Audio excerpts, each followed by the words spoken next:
Bharatiya Janata party के अंदर मुकाबला चल रहा है कि खराब हिंदू कौन बड़ा है।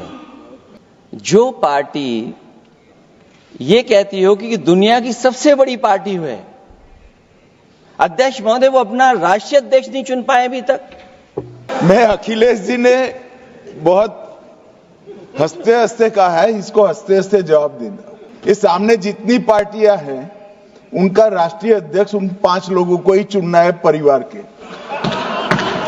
हमें माननीय अध्यक्ष जी करोड़ों सदस्यों में से 12-13 करोड़ सदस्य प्रक्रिया कर चुनना है तो देर लगती है।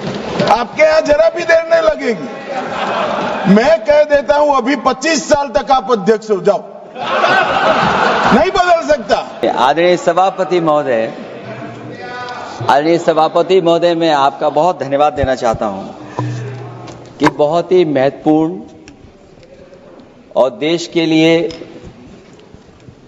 और बड़ी आबादी के लिए भारतीय जनता पार्टी की सरकार में एक और बिल आया है। क्योंकि मेरे से पूर्व में जो हमारे साथी बोले हैं वो माननीय सदस्य हमारे साथ नहीं, लेकिन मैं उनके बहुत सारी बातों से सहमत हूं। और अध्यक्ष महोदय, मैं देख रहा हूं जो एक्स कांग्रेस वाले हैं वो ज्यादा बोल रहे हैं।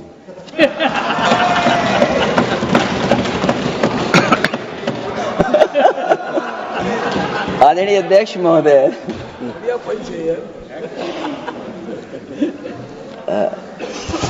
अध्यक्ष महोदय, जो आज बिल पेश हुआ है, मैं हिंदी और अंग्रेजी को जो कुछ समझ सकता हूं वो यही मैं कह सकता हूं कि माननीय मंत्री जी ने ये कहा कि ये उम्मीद है। ये उम्मीद कैसे बना है, अंग्रेजी में भी मुझे समझ में नहीं आ रहा कि उम्मीद है ये, हिंदी में भी समझ में नहीं आ रहा कि ये उम्मीद है। यूनिफाइड वक्फ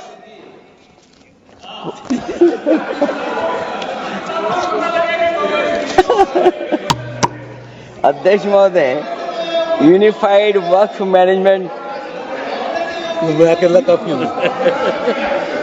अध्यक्ष महोदय, अध्यक्ष महोदय,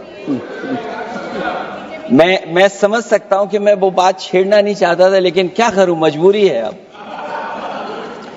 अध्यक्ष महोदय, अभी माननीय सदस्य लोग ये कह रहे हैं कि हमारे सदस्य नहीं है यहां पर जो हमारे साथी हैं, लेकिन अध्यक्ष महोदय मैं ये कहना चाहता हूं, ये जो बिल लाया जा रहा है, भारतीय जनता पार्टी में एक मुकाबला चल रहा है।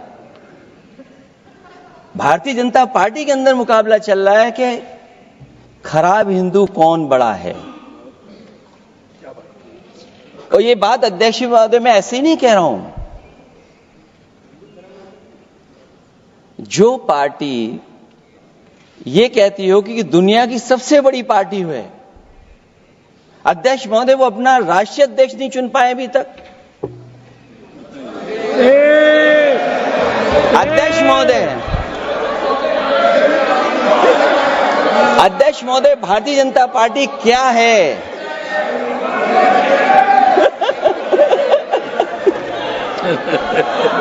जी, मैं अखिलेश जी ने बहुत हंसते हंसते कहा है, इसको हंसते हंसते जवाब देना। इस सामने जितनी पार्टियां हैं उनका राष्ट्रीय अध्यक्ष उन 5 लोगों को ही चुनना है परिवार के। हमें माननीय अध्यक्ष जी करोड़ों सदस्यों में से 12-13 करोड़ सदस्य प्रक्रिया कर चुनना है तो देर लगती है। आपके यहां जरा भी देर नहीं लगेगी।